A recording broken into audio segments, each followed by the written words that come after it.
కృష్ణానది తీరాలపై పొలాల మధ్య ఉన్న ఒక చిన్న పల్లెటూరు. 1944 సెప్టెంబర్ 8వ తేదీ ఉదయం ఓ పసిపాప జన్మించింది. ఆమె పేరు విజయలక్ష్మి. పల్లెటూరి గాలిలో పుట్టిన ఓ చిన్నారి. స్వప్నాలు ఆకాశాన్నంటిన అడుగులు మాత్రం నేల మీదే పడ్డాయి. పల్లె పొలాల్లో ఆడిన ఆ బిడ్డ ఒకరోజు లక్షల మందికి జీవన దీపం అవుతుందని ఎవరు ఊహించారు? చదువుపై ఆసక్తి, క్రమశిక్షణతో పాటు అచంచలమైన సంకల్పం. జిల్లా స్థాయిలో టాప్ చేసి వైద్య విద్యలో అడుగుపెట్టారు. ఆసుపత్రి గోడల మధ్యనే జీవితానికి అర్థం కనుగొన్నారు. డాక్టర్గాను, తల్లిగా, అక్కగా, చెల్లెలుగా రోగుల హృదయాన్ని తాకారు. వేలాది ప్రసవాలు, వందలాది కుటుంబాలకు ఆశాకిరణం. కేవలం ఊరి గోడలకే కాదు, దేశం దాటి ప్రపంచం దాకా ఆ ప్రభావం విస్తరించింది.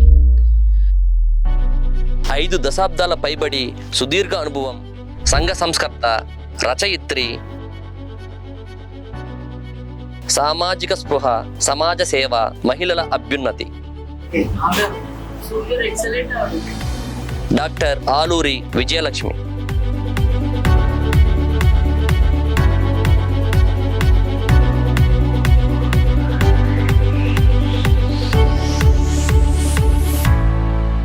అమ్మ, ఎవ్రీ టైం నేను అమ్మ అని పిలిచినప్పుడల్లా it gives such a beautiful feeling to me. My heart gets filled with love and joy. So చిన్నప్పటి నుంచి the way you nurtured me, it feels so good and privileged. Despite of all your busy schedule, the way you waited for me every time I came home late and fed me with such love, it is also beautiful. It has been very beautiful. And on this special day, on your 80th birthday, I am so very grateful for giving me this life, for being my mother. And I look forward to many more years of togetherness with you. And I wish you a very, very happy birthday on this day, and many more such birthdays to celebrate, and looking forward to those years of celebration with you.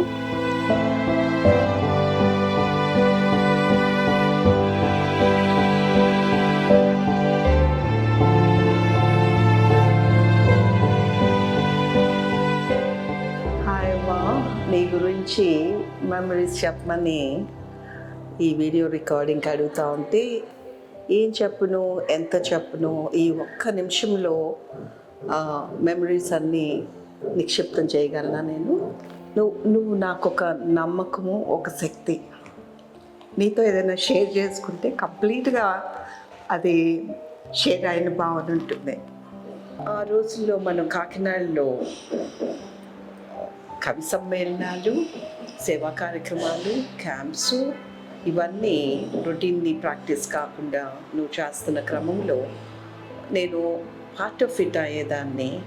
అదేనేమో నాకు ప్రజలకి ఎంతో కొంత చేయాలి, సేవ చేయాలి, అది ఎంతో సంతోషం ఇవ్వటం, అవన్నీ కూడా ఆ ఫేస్ నుంచి నాకు డెవలప్ అయ్యాయేమో అనిపిస్తుంది. అది ట్రాన్స్ఫర్ అయిందేమో, నీ నుంచి నాకు ట్రాన్స్ఫర్ అయిందేమో అనిపిస్తుంది.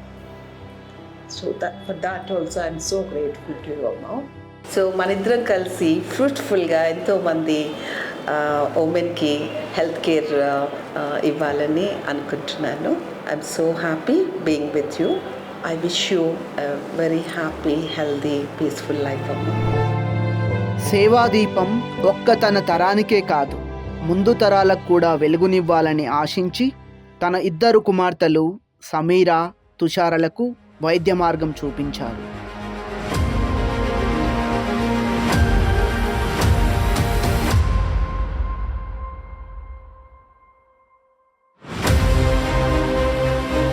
ఏ వృత్తిలోనైనా ఖచ్చితత్వంతో పనిచేస్తే డబ్బు, పేరు ప్రఖ్యాతలు మాత్రమే వస్తాయి.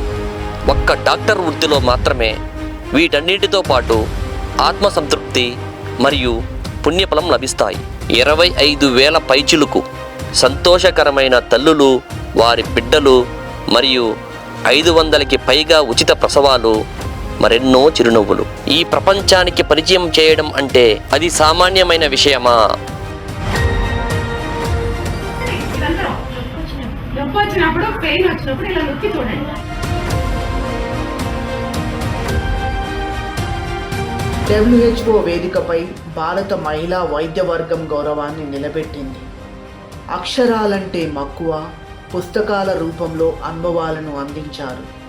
టెలివిజన్, రేడియో వేదికల మీద మాటలతోనే ఎన్నో మనసులు గెలుచుకున్నారు. కేవలం వైద్యురాలు మాత్రమే కాదు, వృద్ధాశ్రమం, పాఠశాలలు, ఆరోగ్య శిబిరాలు, మానవతా సేవా పథకాలలో అంకిత భావం. ఆరోగ్యమే మహాభాగ్యమని బలంగా నమ్మారు. ప్రపంచ బ్యాంక్ ప్రాజెక్ట్ ద్వారా బాలికలకు అవగాహన కల్పించి ఒక కొత్త మార్పుకు దారితీసింది. సేవకు ప్రతిఫలం అవార్డుల రూపంలో వచ్చింది, కానీ ఆమెకి నిజమైన బహుమతి ఒక రోగి చిరునవ్వు మాత్రమే. ప్రజాసేవ కొత్త రూపంలో కొనసాగింది. ఆసుపత్రి గోడల నుంచి సభా వేదిక వరకు ప్రయాణం ఒక్కటే, సేవే తన మంత్రం.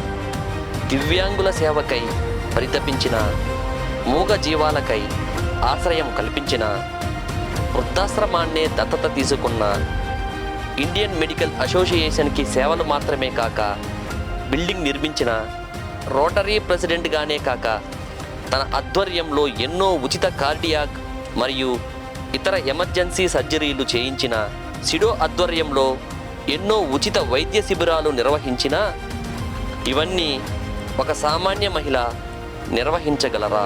ఇన్ని అసమానంగా నిర్వహించిన మీరు భావితరాలకి ఒక దిక్సూచి, స్ఫూర్తి ప్రదాత. నిస్సందేహంగా మీరు ఒక మేరు శిఖరం, మీచే రచించబడిన విజయ శిఖరం.